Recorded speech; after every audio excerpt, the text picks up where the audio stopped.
Welcome back to my channel. Welcome to day one of bookmas. I'm so excited. Okay, I'm doing vlogmas this year, obviously, but only 12 days. So I'm doing the 12 days of vlogmas from the 12th to the 24th of December. I'm so excited. It's going to be like a mix of vlog style videos as well as sit down book related videos, but I'm really excited. I hope you'll enjoy it. The first video that I'm doing is the end of year book tag. I think I'm pretty much at the end of my reading for the year at this point. It's currently the 6th.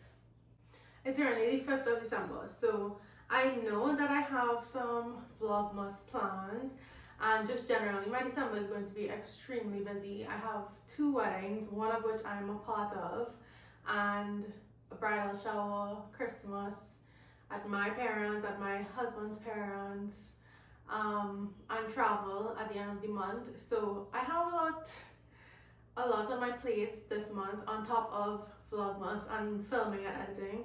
So I don't know truly if I will be finding another notable book by the end of the year, to be honest. I have plans of reading some holiday reads, and that's about it. So I thought that now would be a good time to kind of wrap it up. At the end of the month, or at the end of the year, I guess, I will do a more full-length video talking about all of the books that I read this year and ranking them.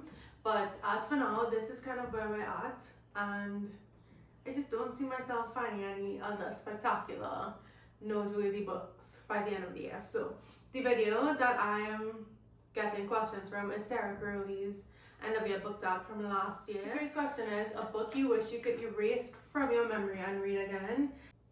I'm sorry, I have my aids here with me, my iPad with Goodreads up, because my memory is just, I don't even want to talk about it. I'm just not as young as I used to be. Okay, so everything doesn't really stay in my brain the way that it should. But yeah, I haven't read these questions because I like to just go off of instinct and answer things that just come to my head. But I don't know if this would fit something better later on, you know? Regardless, my instinct is telling me Migrations by Charlotte McConaughey. It's on my favorite shelf over there, so I will not be able to show you. I'll pop it on the screen. But that is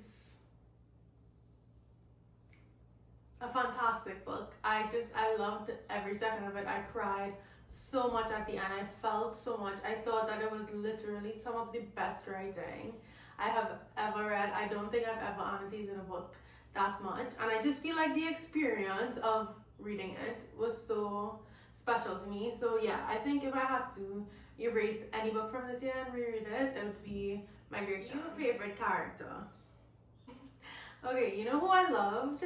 I loved Emily from Beg, Borrow, Steal. Something about her is just so adorable, and I had such a good time with that book in general, and that is also on my favorite shelf. But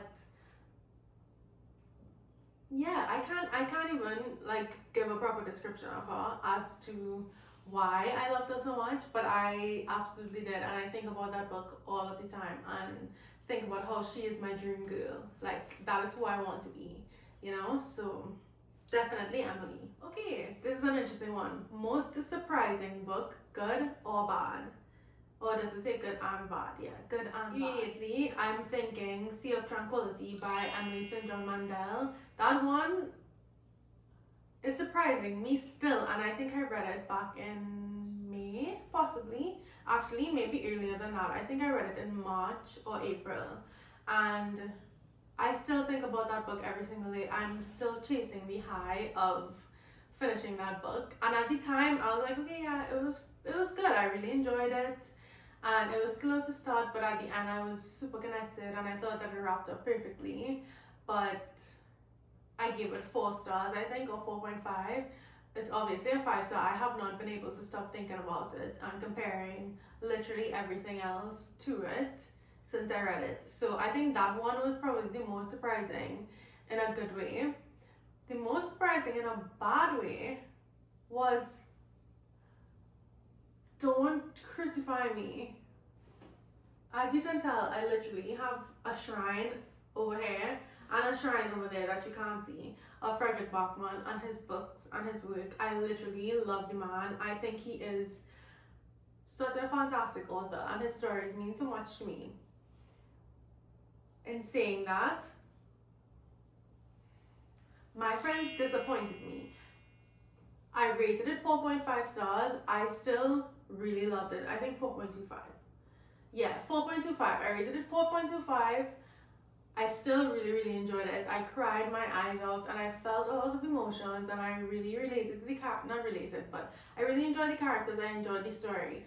However, did I think going into it, seeing that Frederick Bachman is my literal favorite author, did I think that it was going to be 6 stars, best book of the year? Definitely. So when I went in with those expectations and then everybody else was loving it so much too, I was like, oh my gosh, yay, a new perfect favorite read. And then it was 4.25 for reasons that I will explain at the end of the year and that I've explained in my reading blog with that book. But yeah. Oh my gosh. Boo. I don't read a lot of new releases. Okay, I'm speaking with all context. The next question is best and worst new release. I don't read a lot of new releases. Yeah, new releases that I was really looking forward to. The only one that I ended up reading was My Friends. So I do have to do that for this answer as well. And in terms of best new release, I would have to say, unfortunately, again, Beg, Borrow, Steal, because I don't read a lot of new releases. This year I really focused on kind of backlist books that I have really been on my radar for a long time that I haven't gotten to. So that's kind of what I prioritize this year. And I also just don't like hardcover books, and if I could avoid buying them and just wait like a year or two until I could get it in paperback, I will do that. Hype doesn't bother me that much. So I don't really read a lot of new releases. Oh, longest and shortest book that I read. I don't know. Maybe I should have waited for Goodreads to tell me when they do their like wrap up at the end of the year. But if I'm going to guess here, I know a really short one that I read actually very recently was Perneski, and that one was 272 pages. So it could, no, maybe The Magician's Nephew. That one is like a young adult and it was a prequel, right? That one is 221 pages. So I'm thinking that the shortest one that I read was The Magician's Nephew by C.S. Lewis, which is the prequel to the Chronicles of Narnia series, which I'm kind of not in the middle of. I only read the prequel and the first book, The Lion, the Witch and the Wardrobe, but I'm enjoying it. Nothing to write home about or anything, but I've been enjoying it. So when I think long book, I immediately go to fantasy, and I haven't read a lot of fantasy this year, but I think the longest one that I read was The Inadequate Heir by Danielle L. Jensen, who is the author of the Bridge Kingdom series. Yeah, this is the third book in that series and it was 688 pages.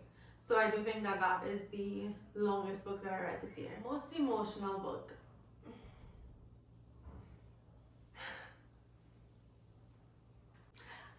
Right now I have one that comes to my mind immediately, but I'm looking. Oh, you know what? Frederick Bachman, but The Winners, which is the last book in the Beartown series. I read that one back in January and it literally crushed my soul. I started reading it last year.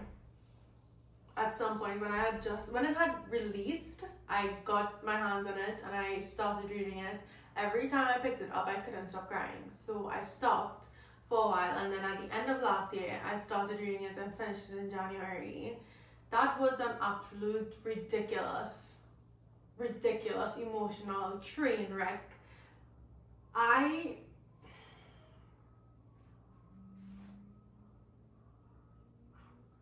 don't know what was in that book. I do know what was in that book. I do. But just saying goodbye to that series that I loved so much, on top of everything that occurred in that series, I mean, in that book,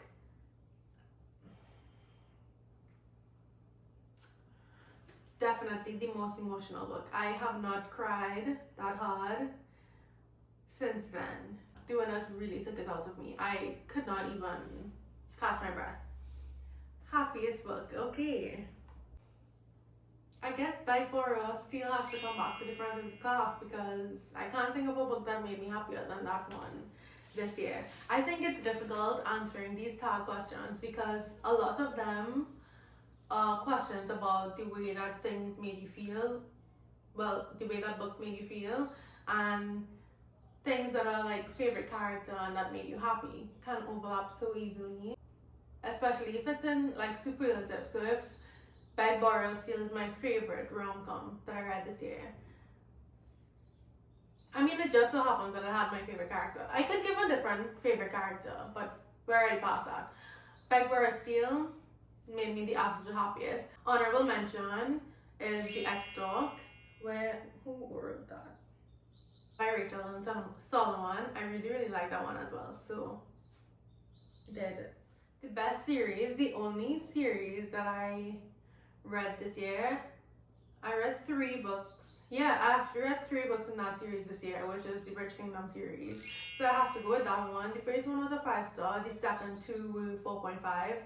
But I just think that whole series is going to be a 5-star series to me. I'm just loving the trajectory and where we're going, and the next book in that is going to be so good. I just know it's going to be so good, and I'm so excited. So that, I'll have to say that. But I also recently started the Hunger Games, and I just finished, maybe like a week ago, I finished the first book. I've seen all the movies, as everybody in the world has, but I've never read the books. So this is like my first go around with the books, and I'm really excited. So I'll say Hunger Games and The Traitor Queen. Prettiest cover.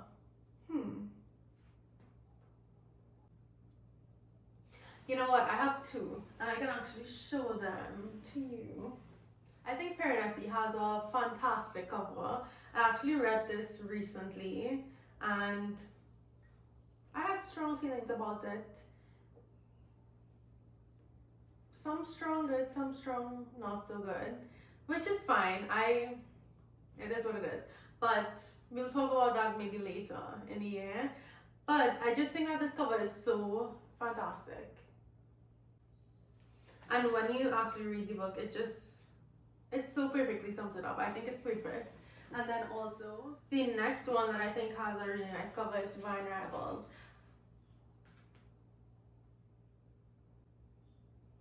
I read this one maybe in September, fairly recently, and I really enjoyed it. I think I gave it 4.5, maybe even 5 stars, but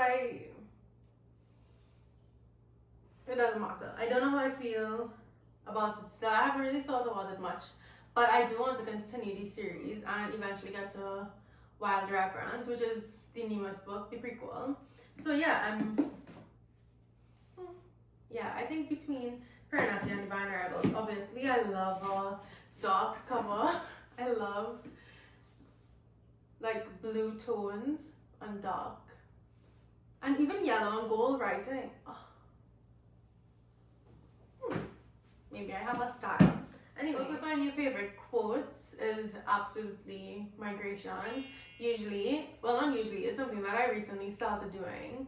I do like a full-blown, like 12-year-old book review on my laptop for every book that I read. I've done it for I think 5 books at this point, but I do like favorite quotes at the end of each of them. I took like 3 full pages of quotes from Migrations and put them in that book report. It was an emotional roller coaster going back through those quotes and the way they make me made me feel. Yeah, I literally just have to take a water break because it's so hot. But where was I? Okay, favorite new author. I don't want to say Charlotte McConaughey because I've only read 1 book by her.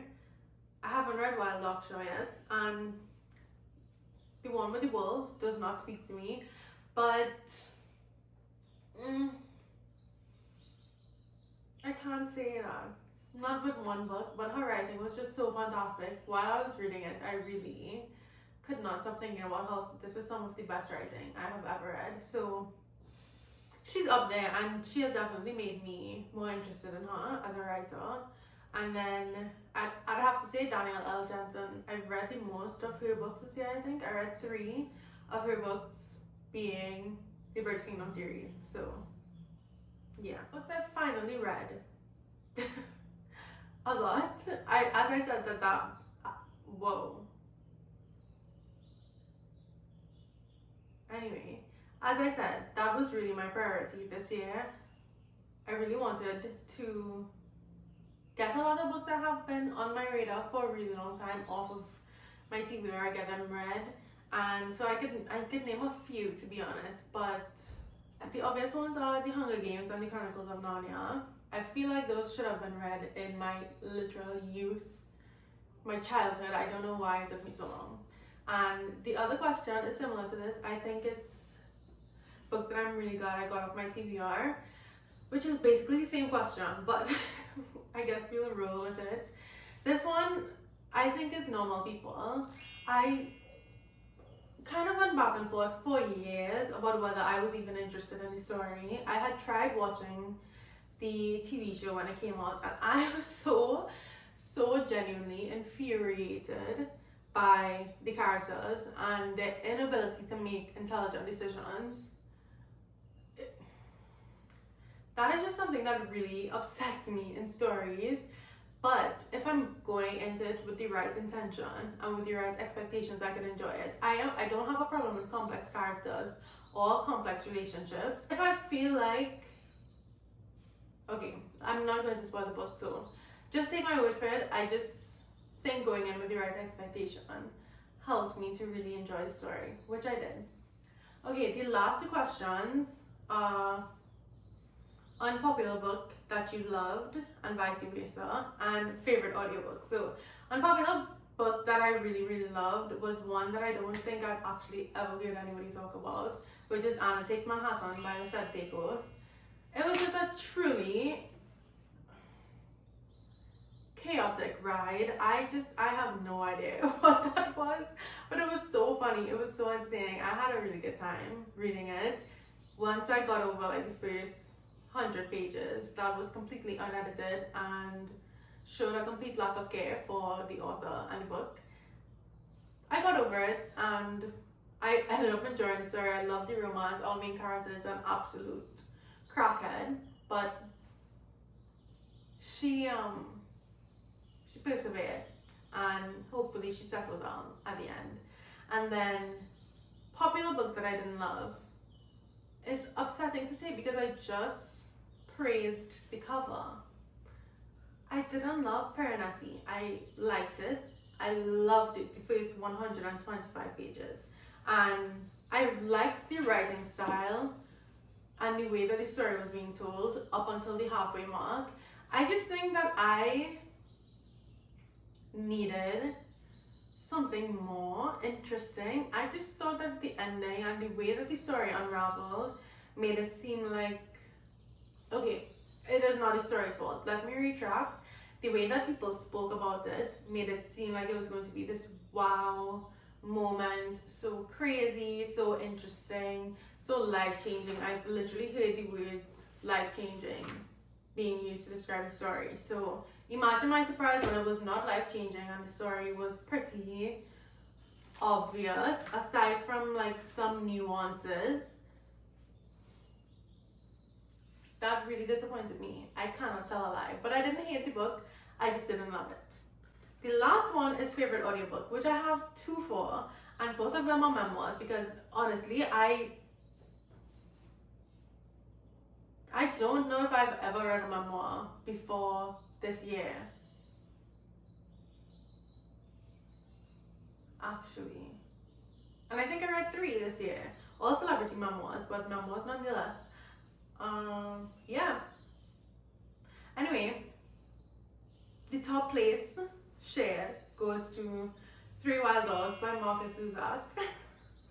I think that one actually is my like ultimate favorite, but Finding Me by Viola Davis, equally amazing. Both of them I think are perfect, and the way that they were narrated and the stories that they told and how it was told, I just thought it was perfect. Three Wild Dogs, however, I feel like Finding Me was more of a straight up memoir. Finding Me was, I mean, Three Wild Dogs was interesting because it was kind of told through anecdotes and stories of his dogs, but we did actually get to learn the life story of Marcus Zuzak and his family and his values and the things that he holds dear and important and the writing process and stuff. We did get to see all of those things, but it never felt like the focus of the story. At all times, the focus of the story was him and his three wild dogs that he fostered, and just reading that story or listening to it while I was like in the process of, not even in the process, when I had just adopted my dog, which I think around that time I was probably 2 months in. My puppy is almost 5 months with us now, and it's so crazy how time is not even real. But anyway, I just felt every single sentiment that he spoke about. I felt every moment and every hardship and every feeling that he was feeling. I just understood it, and I loved everything about it. I have never had a dog, and so having this dog with my husband, and this is like our family dog, it's just so special, and I just love her so much. That's literally my baby. Anyway, I don't want to get emotional, what the heck. Anyway, I just really love that story, and I just think the way that he was able to integrate his life story into the story of his dog that means so much to him, I just thought it was beautiful.